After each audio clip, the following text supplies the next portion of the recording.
6.5 down, 5.5 down, 9 forward. Good. In 20 feet. Tranquility Base here. The Eagle has landed. Astro, no. Oke. Iya, saya perasaannya campur aduk malam ini, mixed feeling lah, complicated. Yang pertama, saya tuh excited ketemu sama teman-teman. Kita tuh udah dipisahkan selama 300 purnama loh, kalau kata Bang Rangga. 300 purnama setelah dulu kita disatukan di dalam satu kampus yang saya rasa kampus itu sudah menjadi puzzle yang salah satu puzzle terbesar yang membuat kita seperti sekarang ini ya. Bahkan untuk beberapa teman-teman mungkin kampus kita menjadi saksi bisu perjalanan cinta karena menemukan jodohnya di sana. Nah,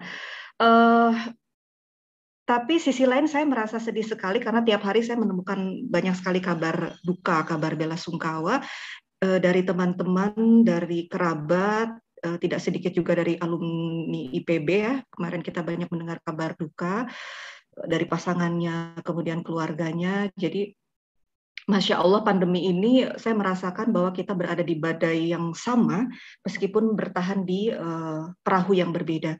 Tapi saya hakul yakin kita semua bisa menjadi hamba yang selalu apa ya, husnuzon ya, berbaik sangka sama Allah. Kalau Allah tuh sayang sama kita, pasti ada hikmah di balik ini, ada kado yang diberikan Allah dalam bentuk cinta. Tapi kadang-kadang kado itu kan bungkusnya nggak selalu indah ya, nggak selalu berupa nikmat atau berupa harta, bisa juga kado itu berupa ujian, masalah, bahkan tetesan air mata. Jadi saya sekali lagi dalam hati saya yang paling dalam bagi teman-teman yang merasa kehilangan pasangan hidup atau apa namanya keluarga gitu ya. Semoga Allah tambah ketabahan, tambah kesabaran. Semoga Allah berikan kekuatan dan yang sudah berpulang lebih dulu kita doakan Allah memberikan tempat yang sebaik-baiknya, tempat yang luar biasa di sisinya. Dan bagi yang sedang berjuang sakit saat ini, saya berdoa semoga Allah Subhanahu wa Ta'ala angkat penyakitnya, diringankan penderitaannya. Jadi selamat datang ya teman-teman, welcome. Ini malam ini luar biasa, kita masuk di satu diskusi sesi 4 ya, setelah sebelumnya ada 4 sesi. Tajuk hari ini adalah kebiasaan anak pada masa pandemi.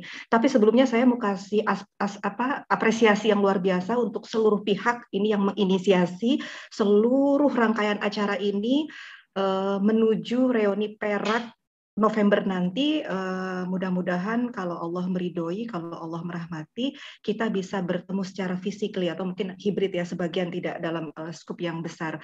Kemudian saya juga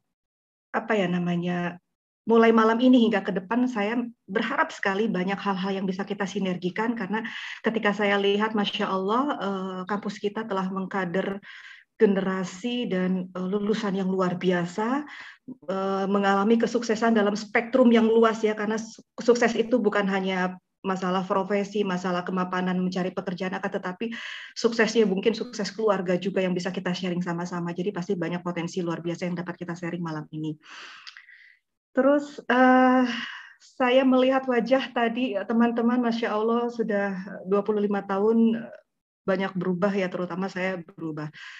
Saya berubah berat badan, berubah ukuran kacamata, berubah ada beberapa helai rambut mungkin yang sudah berubah. Tapi saya yakin malam ini teman-teman masih dengan sosok yang sama, dengan jiwa yang luar biasa yang sama, yang dulu kita pernah berjuang dulu di kampus tercinta. Dan if you can feel the vibe, ini aku shivering nih sebenarnya. Aku merasakan kita kayaknya kebawa atmosfer kita dulu di kampus ya. Oke, mungkin teman-teman ada yang banyak yang nggak kenal saya juga, karena saya nggak terlalu banyak dikenal dulu di kampus. Nama saya Fitria Widi Waluya, teman-teman memanggil saya Widi. Saya dari program studi hortikultura jurusan budidaya pertanian, Fakultas Pertanian. Jadi kalau teman-teman yang dulu sering kuliah di daerah Baranang Siang, mungkin kita sering papasan di mana? Taman Satari, Taman Koleksi. Sering lihat saya makan bakso di DPR ya, sama Bese, sama banyak banget di situ juga es dogernya enak banget. Saya masih ingat sih rasanya.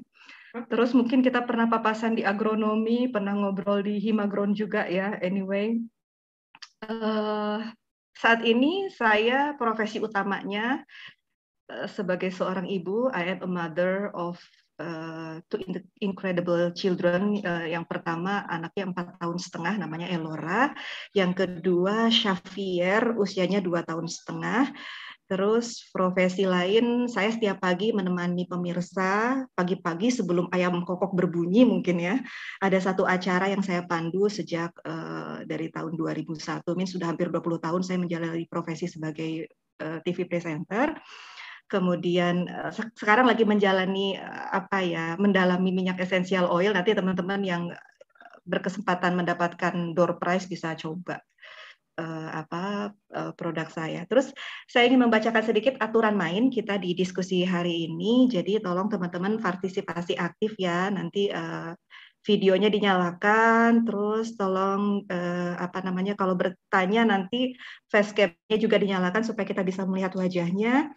Nanti kalau ada informasi atau pertanyaan silahkan masuk ke kolom chat. Nanti kita bisa sharing apapun di sana. Dan nanti akan ada door prize menarik. Jadi akan ada, saya baca ini luar biasa, ada 4 voucher diskon 15% dari Madu Bina Apriari. Ini persembahan dari Dianita TPG Fateta. Thank you ya Dianita. Kemudian ada 2 set buku dari Romli, ini Romli Fateta juga. Kemudian 3 buku Fokus Satu Hebat dari salah satu pembicara kita nanti, dari Saudari Wahida Nurhayati. Nah ini nih Mas, musim pandemi nih pas banget nih, ada 3 set pedangan Maestro Balax dari Budi GMF MIPA ya. Kemudian nanti ada lomba foto di mana pemenangnya ada sekitar 6 orang, ada juara 1, juara 2, juara 3, terus runner up mendapatkan hadiah essential oil. Jadi ada imun booster, ada stress relief, ada minyak kayu putih premium, nanti bisa coba. Dan ini luar biasa, malam ini ada 3 narasumber yang akan berbagi dengan kita. Ini karena tajuknya luar biasa penting, kita semua punya anak-anak yang harus kita edukasi gitu ya. Yang pertama Saudara Dadang Darmadi, alumnus arsitek landscape. Ya, jadi kalau saya lihat di timeline Facebook beliau begitu banyak berkontribusi di acara kegiatan spiritual ya. Kemudian Assalamualaikum, Masya Allah. Apa kabar? Waalaikumsalam. Masya Allah, sehat ya? Masya Alhamdulillah Allah. sehat. Iya luar biasa loh. Kumaha damang. Sehat, alhamdulillah. Saya sampai orang Sunda ya, Masya Allah. Ya, saya lihat banyak kegiatan spiritual yang dilakukan ya, acara keagamaan. Terus saat ini juga Saudara Dadang ini memiliki rumah fakih. Itu rumah fakih itu rumah baca fakih itu rumah seperti apa sih pesantren ya? Tempat baca aja sebenarnya kita. Ternyata dulu waktu kuliah kumpul-kumpul buku, ternyata pas ngumpul banyak juga ya udah aja kita kumpulin gitu ya. Kita kumpulin jadiin rumah baca kan gitu ya. Luar biasa. Campur dari yang istri juga kumpul, ternyata banyak juga. Masya Allah. Mudah-mudahan banyak masalah. Lumayan lah, nggak banyak ya. Iya, nanti kalau saya punya buku, saya bisa nyumbang juga ya, Insya Allah. Alhamdulillah. Ya. Alhamdulillah. Oke. Dan pembicara yang kedua ini Saudara Evalwari ACC, beliau dari alumnus statistik IPB. Seorang coach profesional. Ini kalau saya lihat dari timeline-nya luar biasa. Ini pesertanya bisa menembus 1.000 peserta. Masya Allah. Iya, beliau saat ini sedang menjabat menjadi General Secretary ya di International Coaching Federation ya. Masya Allah, nanti pasti banyak hal yang bisa kita share berkenaan dengan masalah parenting. Saudara Eval. Dan yang ketiga ini pembicara yang paling cantik di antara pembicara yang lain. Seorang alumnus teknik pangan IPB. Beliau adalah learning designer sekaligus penulis beberapa buku. Di sini bukunya buku pendidikan ya, dan pemilik Ayah Sophia Islamic School. Welcome Saudari Wahida Nurhayati. Masya Allah. Selamat datang. Nggak kedengaran suaranya nih Saudara Wahida. Ini mungkin sehat ya, Masya Allah. Sehat, senang sekali nih malam hari ini bisa ketemu teman-teman semuanya. Oke, langsung aja kita berbincang kali ya. Udah masuk ke, udah jam berapa sekarang? Udah jam 8 sih ya. Iya, berbicara tentang kebahagiaan, teman-teman, setiap orang itu punya perspektif yang berbeda tentang kebahagiaan, karena bisa jadi kebahagiaan yang satu untuk seseorang berbeda dengan orang lain.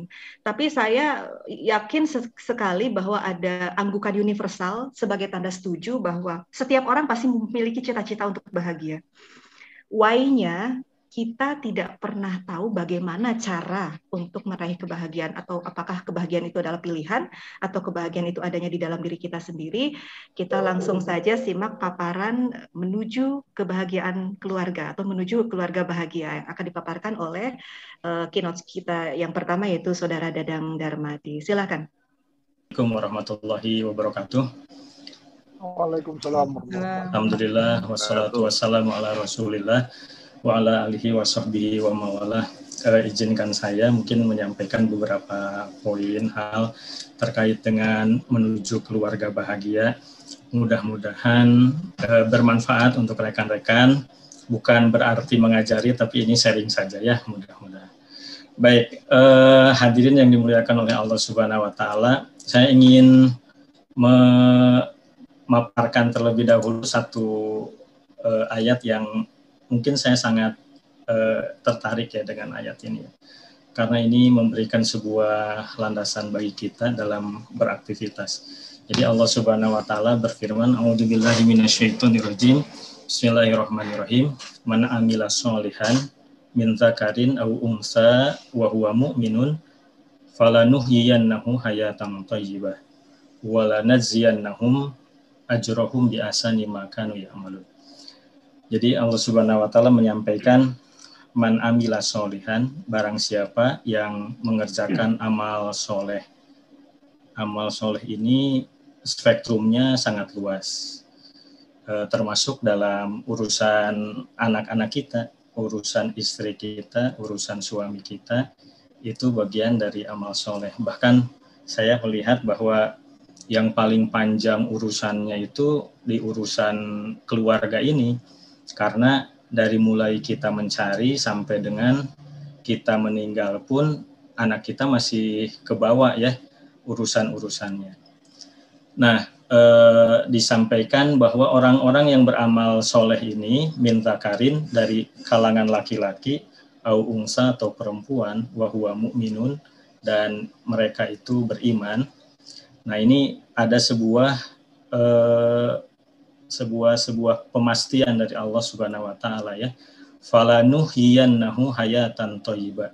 Maka niscaya pasti akan kami berikan kepada orang tersebut hayatan thayyibah, yaitu kehidupan yang baik, kehidupan yang bahagia, kehidupan yang nikmat. Dan para ulama menyebutkan kehidupan yang baik ini adalah kehidupan di dunia. Karena apa? Karena ada lanjutan dari ayatnya, walanajziyannahum, dan kami akan memberikan balasan kepada mereka yang beramal soleh itu, dari laki-laki dan perempuan, ajrohum, balasan kepada mereka bi ahsani ma kanu ya'malun, dengan sesuatu yang lebih baik dari apa yang telah mereka kerjakan. Para ulama menyebutkan balasan pahala yang lebih baik itu adalah surga. Nah, sedikit ditambahkan, mohon maaf, kata falanuhyiyannahu ini ada dalam grammar bahasa Arab, ada lam di depan dari huruf nun, maknanya adalah sungguh. Kemudian ternyata Allah tambahkan nun yang bertasjid sebelum kata hu. Nah, ini adalah taukid juga, artinya penguatan juga. Maknanya penguatannya itu sampai 2 kali. Artinya sesuatu yang pasti, ketika sesuatu itu diomongkan, disampaikan, ditekankan beberapa kali, itu menunjukkan suatu hal yang niscaya terjadi. Nah, begitu juga dalam kalimat walanajziyannahum. Ini juga menggunakan model yang sama, lam ada, nun yang bertasdid juga ada. Nah, artinya kita mencoba untuk menjadikan urusan keluarga ini menjadi urusan penting. Mungkin pesannya begitu dari saya. Nah, oleh karenanya itu, karena kita akan menjadi orang yang bahagia ya, supaya kita bahagia di dunia. Yang pertama, bahagiakan terlebih dahulu dengan pasangan kita ya. Pasangan kita mungkin ada yang susah nyarinya, tadi disebutkan oleh Teh Widi.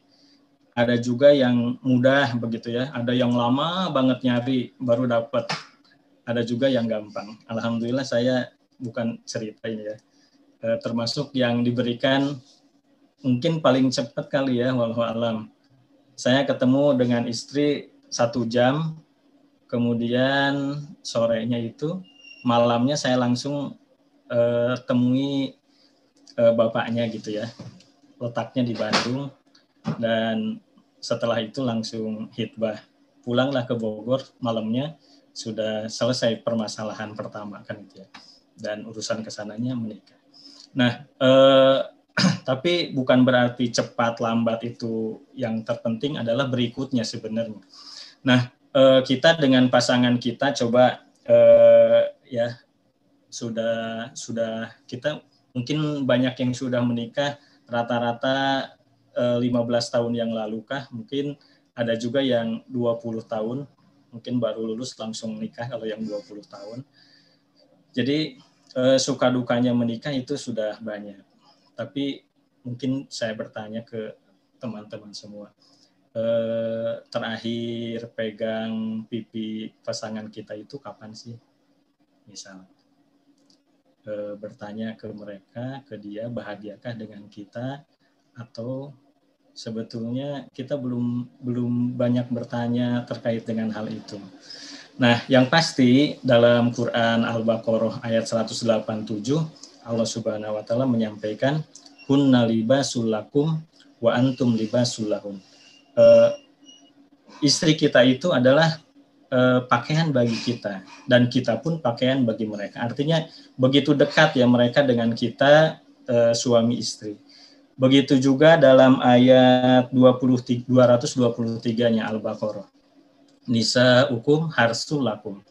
Istrimu itu adalah ladang bagimu. Ini untuk pemisalan agar mempermudah bagi kita. Karena ya kita pertanian jadi paham ya yang namanya ladang, petani kita yang laki-lakinya, kemudian perempuannya, istri kita.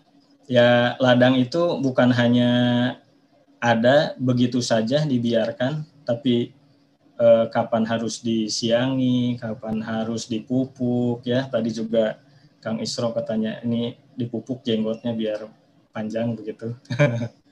Nah, juga dirawat. Intinya kita dengan istri kita ini seberapa bahagia, ini sangat sangat penting. Mungkin boleh kita bertanya kembali ya ke mereka kan itu ya.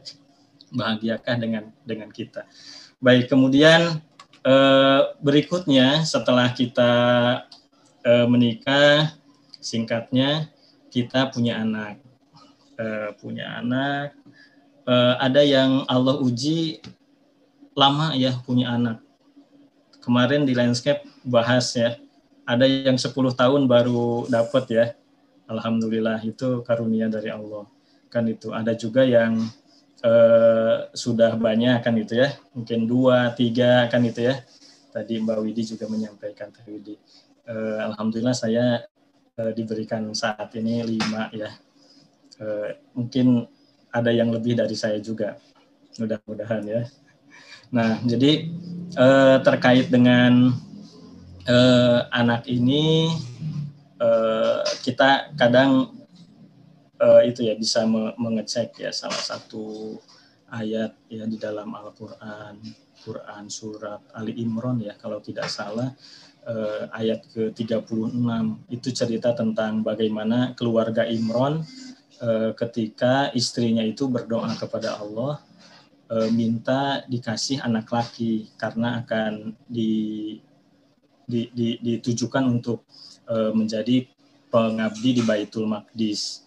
Nah, ternyata Allah Subhanahu wa taala memberikan yang lain, yaitu perempuan. Ada yang model begitu mungkin di antara kita kan itu.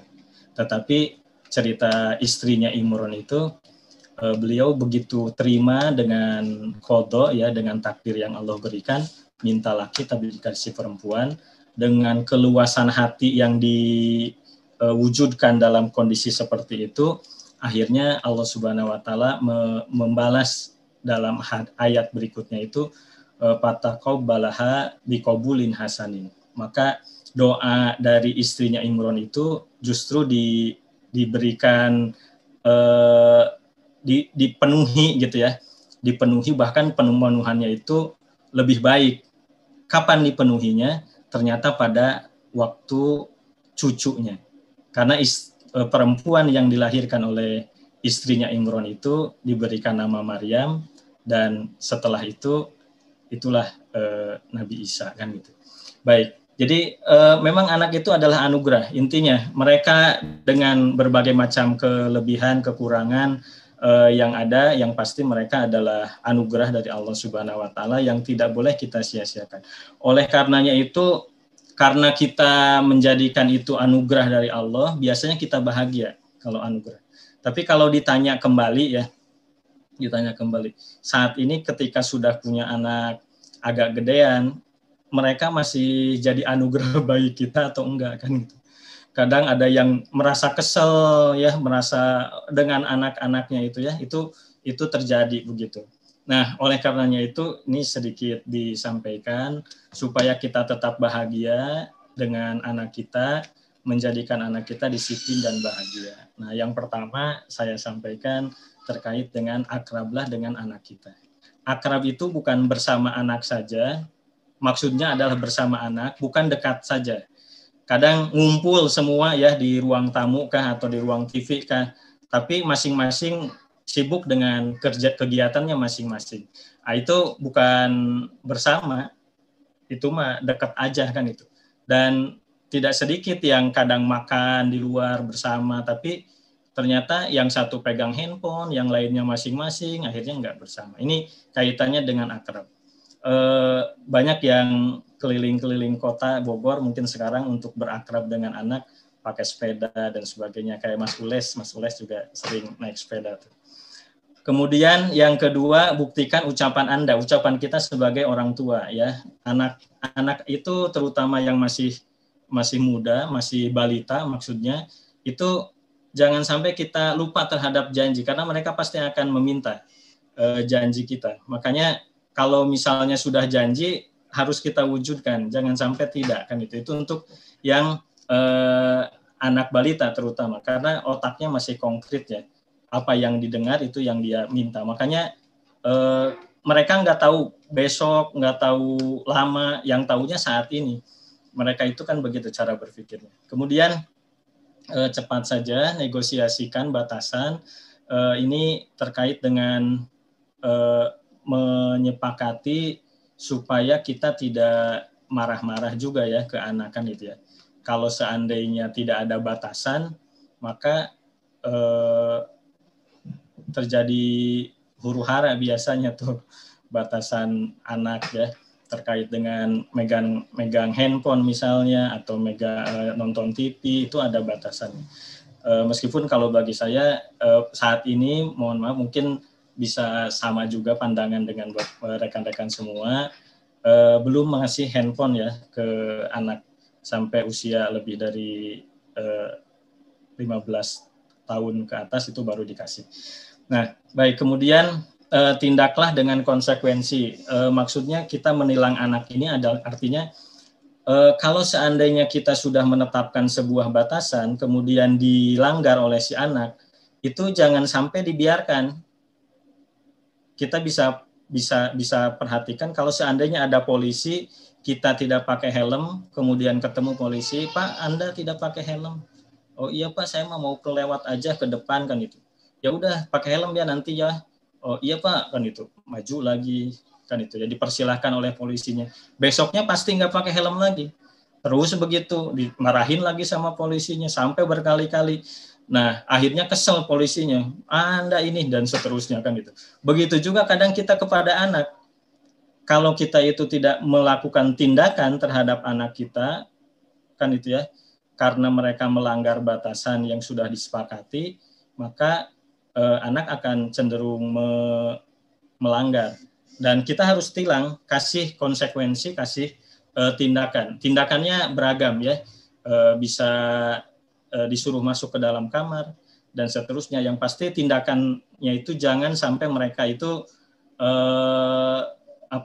berupa ini ya, fisik dan seterusnya. Baik. Kemudian yang kelima harus tega atau tambah S ya, tegas dalam bertindak dan konsisten. Jadi kalau misalnya kita mengatakan tidak, ya sudah tidak kan itu ya. Dan tegas ini bukan keras. Jadi keras itu biasanya dengan mencubit itu udah keras, kasar.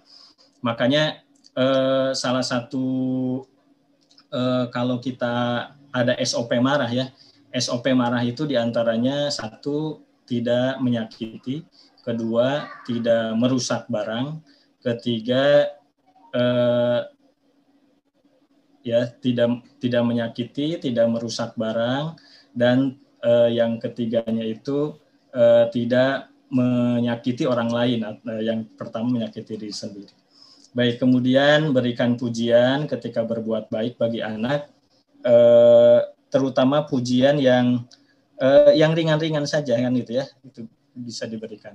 Nah, termasuk juga kita menceritakan kebaikan anak kita di hadapan orang lain, itu adalah perbuatan yang baik dan itu akan meningkatkan kekuatan pada diri anak. Dan yang terakhir adalah instalkan nilai-nilai. Ya, seperti kita, software itu sangat penting. Nah, terakhir, karena 3 saja ya, saya lihat ini untuk menjalankan orang tua ya, pola terhadap anak ya, pola aktivitas. Jadi usia 0 sampai 7 itu mendekatkan kebaikan. Karena mereka belum masih menyerap terus, sehingga dekatkan kebaikan. Ini peran orang tua yang ada di bagian atas garis, peran anak itu di bagian bawah. Makin lama makin besar peran anak, dan selanjutnya usia 7 sampai 14 kita membimbing anak-anak yang membiasakan kebaikan. Sedangkan usia berikutnya kita mendampingi mereka yang menghadirkan. Jadi yang memplanning, rencana-rencana dan sebagainya adalah anak kita.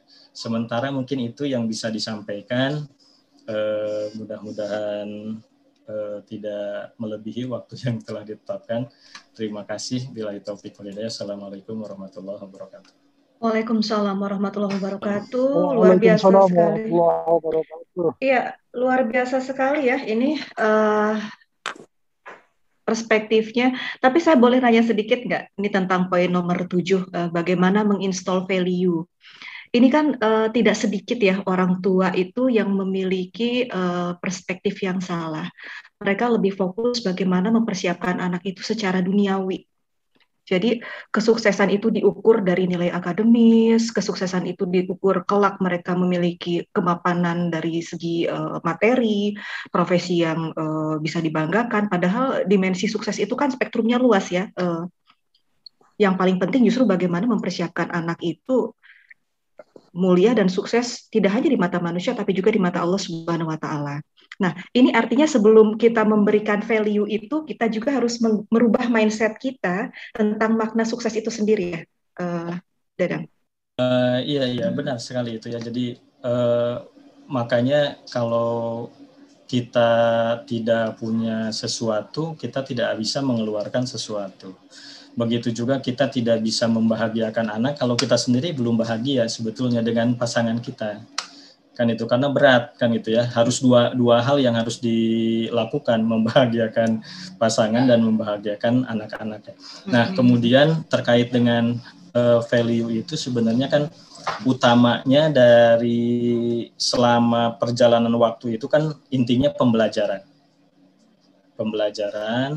dan pembelajaran itu intinya perubahan sikap dan perubahan cara berpikir kan gitu. Nah, bagi anak-anak sebetulnya kan yang perubahan itu terkait dengan bagaimana dia bersosial, kemudian dia itu empati, itu kan pelajaran-pelajaran begitu. Nah, kesemuanya itu ada di satu kalimat sebenarnya. Apa itu? Jadi kalimatnya itu adalah main. Oh. Nah, sehingga menanamkan value itu pada saat kita sedang main dengan anak sebenarnya. gambarannya. Sehingga kalau disuruh belajar berempati dalam satu forum kah apa, itu kan tidak memungkinkan. Justru proses mendekatkan kebaikan itulah usia 0 sampai 7 itu dilakukan oleh orang tua dengan cara bermain, sehingga pada saat itu tidak akan terasa ya oleh si anak bahwa sebetulnya kita sedang menanamkan nilai-nilai begitu. Jadi memang dimensi ruhani ini dimensi yang paling kuat ya, dimensi yang paling mengakar, yang kelak akan membentuk anak-anak kita seperti apa. Jadi apapun kelak profesinya tetap memiliki value yang memang Allah itu ridho di dalamnya gitu ya. Syukron, terima kasih sekali. Assalamualaikum warahmatullahi wabarakatuh. Waalaikumsalam warahmatullahi wabarakatuh. Sehat ya, Bung Iqbal, Masya Allah. Apa kabar semuanya, luar biasa nih. Iya. Teman-teman yang sudah lama. Betul. Ini. Saya juga lihat searching juga Widi, luar biasa nih Widi, di mana-mana ngisi, di TVRI, di SCTV, luar biasa. Masih tahap belajar. Ini saya masih banyak belajar dari teman-teman di sini. Makanya malam ini saya excited sekali, apalagi tugas saya pertama saat ini adalah bagaimana menjadi satu profesi yang kelak dipertanggungjawabkan ya, Bung Iqbal ya. Silakan, ini bagaimana sih kita learn as a coach? Baik, terima kasih. Sahabat-sahabat semua, dari saya akan sharing ya mengenai peran orang tua sebagai coach, dan mohon izin, ini memang kita semuanya adalah orang tua yang berpengalaman dalam mengasuh anak kita, dan saya akan sharing saja, kemudian juga dalam perspektif coaching gitu ya. Baik, terima kasih. Salam hormat juga buat Kang Dadang nih, udah lama ketemu juga Kang Dadang ya. Ya, Kang Eval. Alhamdulillah. Hati-hati ya. Baik. Mangga. Oke.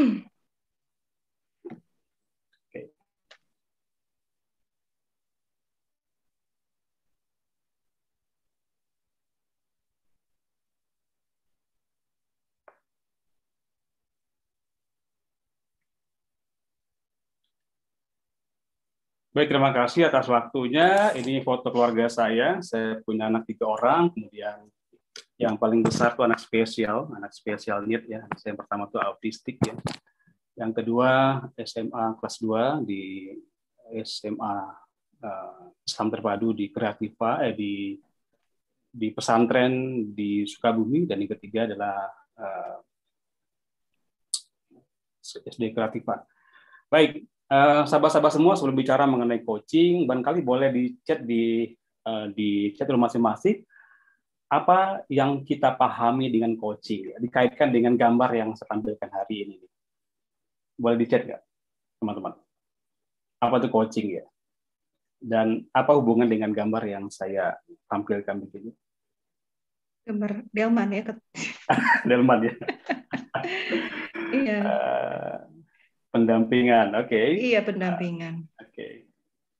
Kayak ini ya. Hubungannya apa dengan delman ini? Dengan pengendalian mungkin ya. Pengendalian, oke. Roda, oke. To drive, oke. Teman-teman, ya. Oke, kemudian kendaraan atau mengarahkan, ya. Ya, oke. Ada yang lain lagi? Memberikan instruksi ya, oke. Ada yang lain lagi? Apa lagi? Menggali potensi. Oke, menggali potensi ya. Ada juga tuh menumpang duduk nyaman. Membawa, mengantarkan gitu ya. Oke, very good ya. Baik, instruksi, bimbingan, kemudian membimbing ya. Oke. Baik. Nah, teman-teman sekalian, sahabat-sahabat semua, jadi kalau bicara mengenai coaching itu, ya, kalau sejarahnya panjang juga ya, tapi ada satu cerita mengenai ada suatu desa di Hongaria. Desa itu desa yang memproduksi kereta kuda gitu. Namanya Coach ya, desa itu. Kemudian berkembanglah desa itu memproduksi satu kereta kuda, dan fungsinya adalah membawa barang kan, memindahkan barang ke satu tempat ke tempat lain ya. Itu namanya berkembang dari coaching. Begitu konsisten. Tapi yang sejarah yang panjang adalah pertama kali itu secara ilmiahnya adalah pada tahun 1993 itu ada sekelompok orang yang membantu para mahasiswa untuk bisa lulus di Oxford University. Nah, orang-orang ini kemudian dia dikenal dengan sebagai coach. Dan berkembang lagi ternyata pada tahun 1971 ada seorang pelatih dan juga seorang musisi namanya Tim Galway, dia membantu orang-orang profesional coach, profesional atlet ya, dan dia mengamati ternyata ada bedanya antara orang-orang yang kemudian dia seorang pemain yang pro, tapi kok ada yang kemudian nggak kalah dan pertandingan, nggak stabil dia. Kenapa? Why? Ya. Kemudian dia gali lagi ternyata adalah masalah dalam bagaimana mereka kemudian memainkan inner game dalam diri dia ini. Jadi orang-orang yang kemudian dia kalah itu ternyata dia nggak bisa untuk mengendalikan yang ada dalam diri dia ini.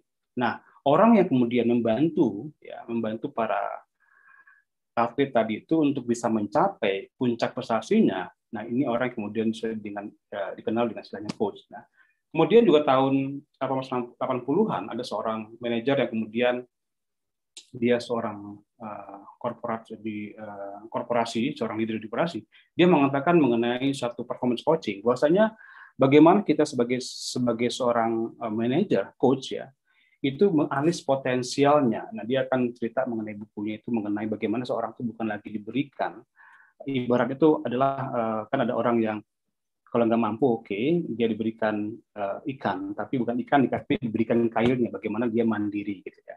Ini cerita panjang mengenai coaching ini, kemudian dan sekarang juga sama, bahkan juga para eksekutif dimanapun ya, bahkan juga di dunia saat ini seperti Bill Gates, kemudian juga seorang pemimpin di Google, dia membutuhkan seorang coach gitu.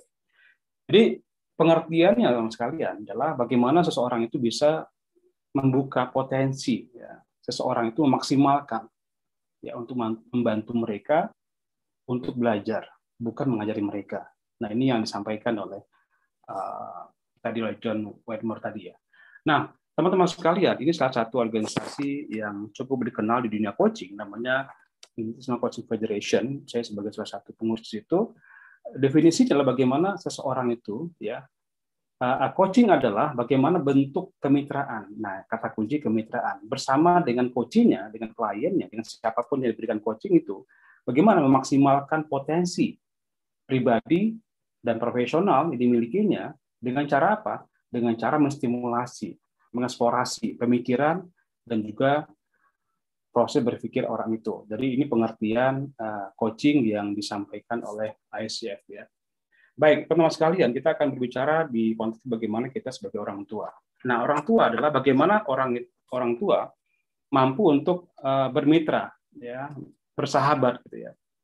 Jadi kalau saya di keluarga itu biasanya kalau anak saya panggil itu dengan bukan ayah tapi dengan kata-kata sobat ayah gitu ya. Jadi dia anggap sebagai mitra kita. Nah, orang tua bermitra dengan anaknya dengan satu hubungan dan komunikasi yang mendorong mereka untuk bisa untuk menimbulkan, memaksimalkan segala potensi yang mereka miliki. Ya. Baik, teman-teman sekalian, kita bicara mengenai coaching, peranan orang tua sebagai coach di sini. Ya. Nah, ada suatu ungkapan yang menarik nih dari seorang filosof ya, juga seorang yang sangat terkenal, Khalil Gibran. Dia mengatakan ini panjang sekali mengenai ungkapan dia, tapi yang paling poin adalah bagaimana kita sebagai orang tua menjadikan anak sebagai dia ibarat tanah yang dilesatkan ya. Jadi anakmu bukanlah anakmu. Jadi anak ini adalah orang yang kemudian dia adalah orang yang dibesarkan dengan potensi yang mereka miliki, dan sebagai orang tua bagaimana kita bisa melesatkan dia sebagai anak panah yang mencapai tujuan yang diinginkan. Ya. Nah, ini juga diungkapkan dalam Al-Quran ya. Kalau kita baca, artinya bagaimana kita hendaklah takut kepada Allah, orang-orang yang seandainya meninggalkan di belakang mereka anak-anak yang lemah. Jadi bagaimana kita kemudian membuat anak itu menjadi anak yang mandiri, yang kuat gitu ya. Yang mereka khawatir terhadap seperti mereka. Nah, sebab itu hendaklah mereka bertakwa kepada Allah dan hendaklah mereka mengucapkan yang benar. Ini poinnya bagaimana kita membangun kemandirian sama anak kita. Nah, bagaimana caranya? Nah, ini coaching ini akan membantu anak kita untuk menghadapi berbagai tantangan saat ini. Nah, berbicara mengenai pandemi tadi, kita berada di awalnya, di era sebelum pandemi, tentu orang merasakan suatu kondisi yang nyaman sekali, comfort zone ya. Kemudian ketika menghadapi masa pandemi ini, ada yang merasa takut, ada yang merasa was-was, ada yang merasa kurang pede, dan sebagainya. Akibatnya apa? Ada rasa tidak nyaman, ya. Tapi kemudian dengan kita menghadapi tantangan semua itu, kita sebagai orang tua mampu untuk membuat anak kita menjadi anak yang kemudian memperluas lagi kemampuan dia, skill yang baru dia, sehingga dia bisa menghadapi tantangan yang lebih baik. Nah, di fase ini berada di kondisi yang dikatakan dengan learning zone. Kita berada di tantangan untuk menghadapi bagaimana meningkatkan hal-hal yang baru lah.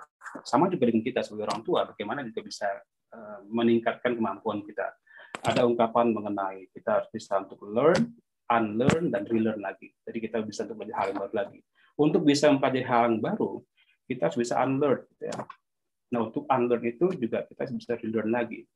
Misalnya gini, di otak kita barangkali sudah biasa orang bicara, orang kalau misalnya ketemu orang lain, kita biasa orang Indonesia, orang Timur, ketemu orang lain, kalau nggak salaman itu nggak enak, nggak nyaman gitu ya. Di otak kita dikatakan seandainya ketemu orang, ucapin salam, dan salaman orang itu hal yang biasa kan di kita di Indonesia ini, di Timur. Tapi kemudian berada di pandemi ini, apakah dengan salaman itu hal yang sekarang orang hindari kan? Jadi kita lupakan yang dulu itu, unlearn. Ya, dulu orang ketemu salaman, sekarang nggak boleh lagi. Unlearn, kita harus unlearn lagi. Jadi ternyata kita ketemu orang bukan dengan salaman, tapi dengan ucapan mungkin dengan tangannya yang berbeda gitu ya. Jadi kemudian kita akan hidup dengan cara yang baru. Ini katakan dengan kita akan berada di kondisi yang growth. Nah, ini kalau kita bicara mengenai kondisi saat ini, tentu anak akan merasakan shock misalnya menghadapi di pandemi saat ini, kemudian dia juga nggak percaya diri, ada denial mereka untuk menghadapi semua itu, bahkan juga merasa frustasi semuanya. Ada yang mungkin merasa di rumah udah lama banget nih, udah setahun setengah di rumah. Ada yang merasa depresi, ada yang merasa mungkin saat itu gabut, yang nggak tahu apa dikerjain lagi sebagainya. Nah, tapi kemudian kita berada di kondisi yang memang kita mencoba hal-hal yang baru lagi. Ada eksperimen baru kita misalnya, dan kemudian kita beranjak kepada orang mengatakan new normal ya. Kemudian baru kita mencoba untuk meng-create alignment baru untuk menghadapi perubahan yang baru. Nah, kita berada di era itu saat ini, teman sekalian.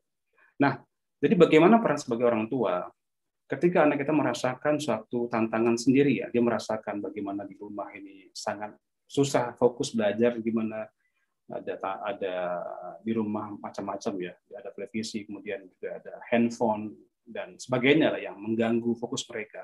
Atau barangkali juga mereka nggak paham dengan apa yang diajarkan. Misalnya anak saya yang sekolah di pesantren misalnya, dia nanya ke saya mengenai bahasa Arab, saya nggak ngerti bahasa Arab. Jadi bagaimana mungkin saya jelaskan ke dia? Tadi dia juga menghadapi itu luar biasa juga ya. Atau juga anak kita yang masih kecil ya, yang SD juga kurang mandiri, tugasnya juga banyak. Ya. Nah, hal-hal lainnya juga ya. Ada juga anak saya yang sekarang saya merasakan, ya pokoknya saya Juli ini saya pengen sekolah, saya pengen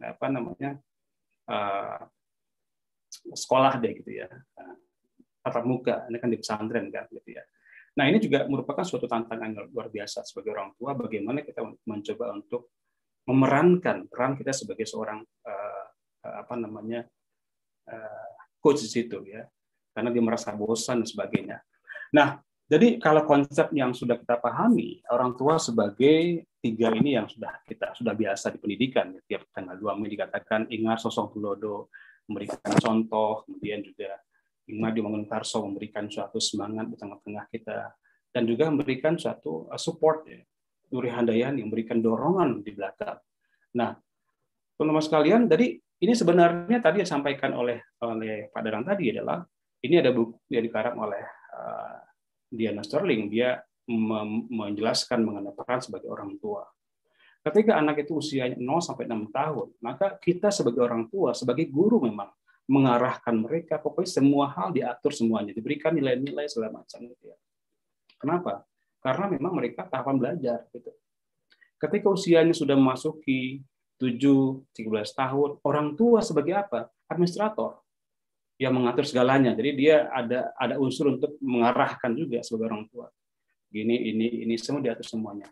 Tetapi ketika mereka memasuki fase 15 tahun sampai 20 tahun, ini disinilah titik sentralnya bagaimana orang tua sebagai coach, nah, sebagai mitra, tadi kan kemitraan, sebagai sahabat gitu ya, sebagai teman juga gitu, diskusi ya, orang tua memberikan contoh dan juga memberikan dorongan-dorongan.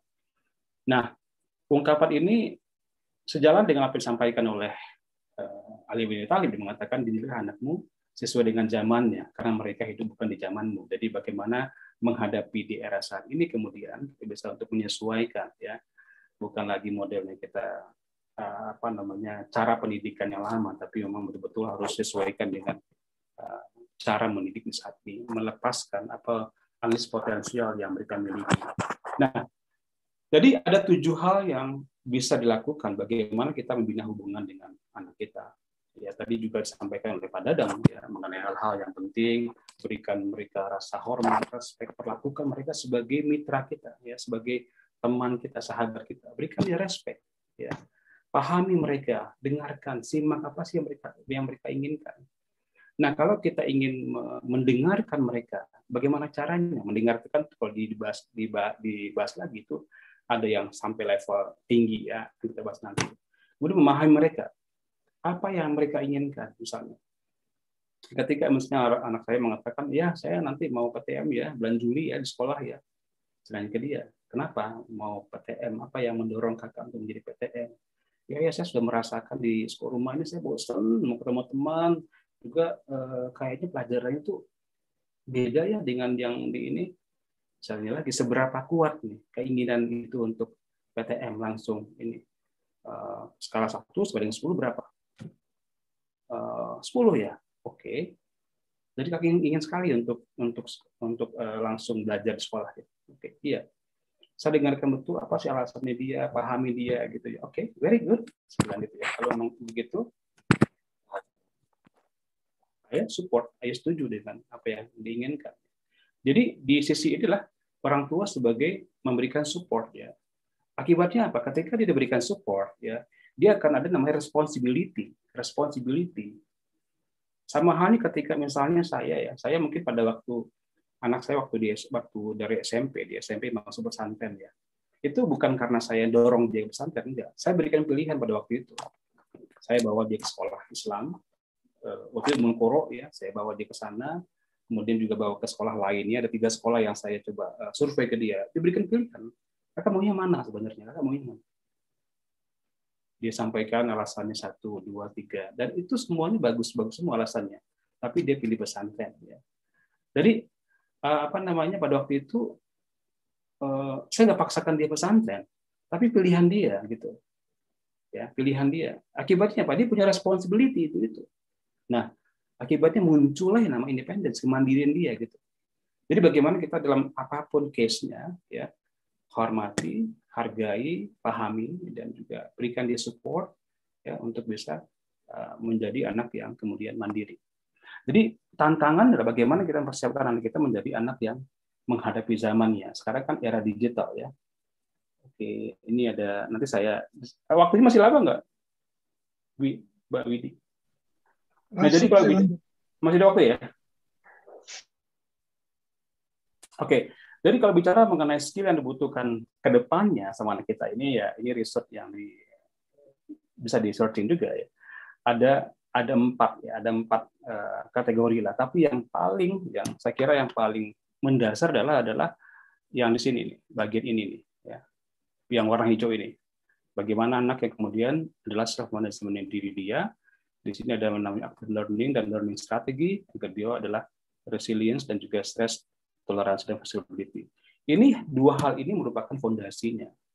Kalau kita mempersiapkan anak kita untuk siap menghadapi zamannya, tadi dikatakan dari istilah tadi itu, ini 2025 itu dibutuhkan untuk beberapa skill, tapi fondasinya adalah bagian yang hijau. Ya. Anak yang bisa active learning-nya, kemudian juga anak yang punya daya tangguh yang luar biasa. Gitu. Nah, kalau ini di awal studi dibangun, ya, ini akan menjadi satu fondasi yang kuat untuk kedepannya anak kita. Baik. Nah, jadi kemudian teman-teman sekalian, kata kunci adalah bagaimana kita kemudian menyeimbangkan pola asuhnya antara untuk memberikan sebuah tantangan dengan dukungan, keseimbangan untuk kemudian memberikan dia support dan juga memberikan dia rasa kemampuan dia. Jadi ini harus diimbangkan seperti layangan. Kapan kita berikan dukungan, kapan dia diberikan suatu tantangan, challenge-nya buat dia gitu, ya, seimbang. Nah, Apa yang dilakukan? Ada 7 kebiasaan sebagai orang tua yang bisa membangun bagaimana anak itu bisa mensupporting, mendorong dia. Tadi sama lah, mendengarkan, bertanya dia. Kemudian juga dalam hal-hal tertentu bisa untuk minta pendapat dia, merembukan perbedaan. Ketika misalnya dia punya pendapat A, kita punya pendapat B sebagai orang tua, gimana caranya ini mendapatkan suatu solusi yang baik. Kita berikan ruang untuk dia kemudian memberikan suatu pandangan-pandangan dia. Tapi kemudian kalau misalnya kita membangun kebiasaan yang jelek ya, mencela dia, meremehkan dia, menyalahkan, blaming, ini gara-gara kakak, ini gara-gara adik, ini gara-gara ini akan membuat dia menjadi anak yang kemudian inferior. Ya. Atau dia sering mengeluh, kita juga mengeluh sama anak kita, atau bahkan mengancam, kalau kamu nggak gini-gini ya, jadi itu juga mengancam dia, memberikan hukuman ke dia. Ini nggak akan bisa muncul ya potensi yang dimiliki oleh anak kita itu. Ya. Oleh karena itu, bagaimana caranya ada model yang dikembangkan oleh Diana. Ya, dia memfokuskan adalah bagaimana kita meningkatkan respons kita, tapi juga rebounding juga tinggi. Ya, kalau dilihat dari gambar ini, di grafik ini, maka yang paling ideal adalah bagaimana kita sebagai orang tua itu berada di level ini, berada di sini, di kanan atas ini ya, kalau di gambar saya ini. Ya, kita memang memasang suatu ekspektasi yang tinggi buat dia, jelas standarnya, jelas aturan mainnya, ada win-win agreement-nya. Menyampaikan suatu communication dengan asertif, dengan jelas, membangun suatu demokrasi yang baik, fleksibel, responsif, dan juga ada kehangatan di situ. Ketika menghadapi suatu tantangan, ya discuss, ya diskusikan dengan baik. Tetapi sebaliknya ketika orang tua itu dia bersifat permisif ya, jadi terserah kamu deh gitu ya. Jadi nggak ada ekspektasinya, kemudian juga tidak ada kehangatannya gitu ya. Atau yang paling bawah ini adalah kita nggak terlibat sama sekali ya. I don't care. Jadi apapun yang anak kita lakukan terserah dia deh gitu ya. Atau kalau orang tua saya ini mungkin dia karena sibuknya udah anaknya disuruh, oke ini ada gadget, silakan Anda main ya.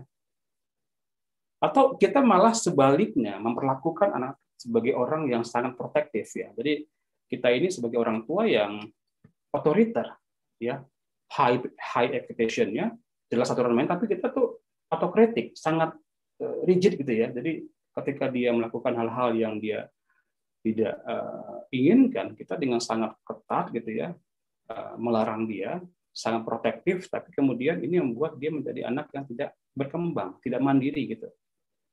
Jadi kalau kemudian kita terlalu memproteksi anak kita, kemudian dia nggak akan bisa menghadapi tantangan-tantangan yang lebih besar lagi nanti ke depannya.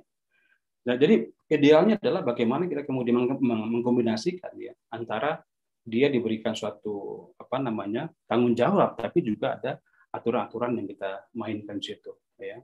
Ada flexibility-nya, ada diskusinya, ada juga responsifnya. Jadi idealnya kita ada di kuadran ini lagi ya sebagai orang tua. Nah, teman-teman sekalian, tadi apa kaitan dengan coaching gitu ya? Karena akan membuat anak kita itu akan menjadi manfaatnya apa? Menjadi anak yang kemudian bisa untuk self manage diri sendiri ya. Tujuannya apa? Ya, dia orang yang proaktif, dia bisa bagi waktu dengan baik gitu ya. Jadi mulai dari diri dia sendiri, dia punya visi, punya misi yang jelas sebagai punya goals yang ingin dicapai ya. Dan dia juga akan melakukannya dengan sendirinya. Progresnya, monitoringnya, gitu ya, setiap harinya. Dan yang ketiga adalah bagaimana dia melakukan modification. Jadi ada semacam refleksi diri ya. Ini semacam seperti ketika cerita Nabi Ibrahim. Nabi Ibrahim itu ketika dia menghancurkan berhala gitu ya. Kemudian dia menemukan ini bukan Tuhan. Tuhan itu begini ya. Ketika malam hari dia menemukan bintang, ya bintang. Tiba-tiba bintangnya hilang, tenggelam. Oh ini bukan Tuhan. Tuhan itu nggak akan tenggelam. Dia menemukan kemudian bulan, kemudian dia amati bulan, kemudian bulan juga hilang. Dan yang ketiga, besoknya dia menemukan matahari yang begitu sinar sangat kuat. Dia mengatakan ini matahari itu inilah yang dikatakan dengan Tuhan. Yang itu juga matahari kan tenggelam juga. Dia merenungkan diri dia. Sama juga anak kita, ya. Ketika dia diberikan suatu tantangan, dia merenung, ya. Menurut kakak, Apa tujuan kakak untuk PTN itu? Tantangannya apa? Kelemahannya apa? Gitu. Merenung. Jadi apapun yang kita berikan sama anak kita, atau apapun goals yang dia inginkan ke depannya, kita berikan suatu hal-hal yang akan membuat dia tuh berpikir ulang gitu. Nah, dalam kaitan ini teman sekalian, ada 3 hal kompetensi yang dimiliki orang tua. Yang pertama adalah presensinya, kehadiran dia. Bagaimana kita kemudian mampu untuk hadir betul ya, dengarkan betul apa yang dia sampaikan ya. Jadi mulai dengan mendengarkan dengan aktif. Mendengarkan, saya katakan tadi, itu bukan apa yang disampaikan dengan kata-kata, tapi juga apa yang tersirat di situ, apa emosi yang terbentuk dan sebagainya. Dan yang ketiga adalah kita memberikan suatu pertanyaan yang bisa mengeksplorasi ya, kemampuan kita untuk mampu untuk memberikan suatu question yang akan membuat itu berpikir kembali gitu. Nah, inilah kemudian teman sekalian, kekuatan yang kita ingin bangun sebagai orang tua. Kita yang pertama hadirkan betul. Ya, ketika misalnya ada sama anak kita yang masih kecil ya, bila perlu kita tinggi sama kita samakan dengan dia. Posisi samakan dengan dia. Lihat matanya gitu. Nah, dengarkan apa yang dia sampaikan dengan sabar, dengarkan. Dan kita sebagai orang tua untuk bisa menahan diri jangan sampai kita terlalu memberikan dia tuh nasihat boleh, tapi dalam konteks sebagai coach ya, coba tanya dia dulu. Jangan langsung berikan saran, jangan langsung berikan nasihat. Coba tanya apa yang menjadi concern dia selama ini. Jadi kita hadir untuk dia gitu. Membangun awareness dia. Nah, jadi yang selanjutnya mendengarkan dia dengan aktif. Ya, kata kuncinya apa nih? Ya, mungkin dia ingin memberikan sesuatu hal. Ya, saya ingin menjadi dengarkan apa kata kunci yang sering dia ucapkan sama dia, apa kata-kata kunci penekanan yang dia katakan dia. Mungkin dia ingin lebih mandiri, ya. Mungkin dia ingin lebih untuk membangun hubungan kerjasama dengan temannya dan sebagainya. Dan emosi apa yang dia bangun saat itu? Ya.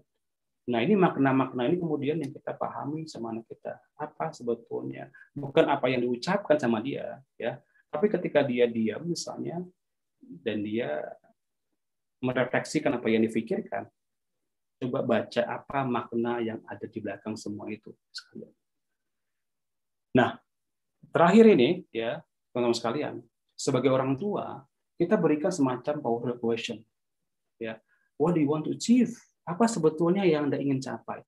Apa sebetulnya yang ingin dicapai sama kita? Ya, jadi apa yang diinginkan? Saya tanya ke dia, kakak nanti ke depan mau jadi apa? Dia selalu mengatakan pengen jadi dokter. Oke, very good, bagus ya. Lalu apa yang diinginkan sama dia? Apa yang membuat dia termotivasi untuk itu semua? Kita gali ya. Nah, di saat ini, ya, apa kekuatan potensi yang dimiliki anak kita? Saat ini apa?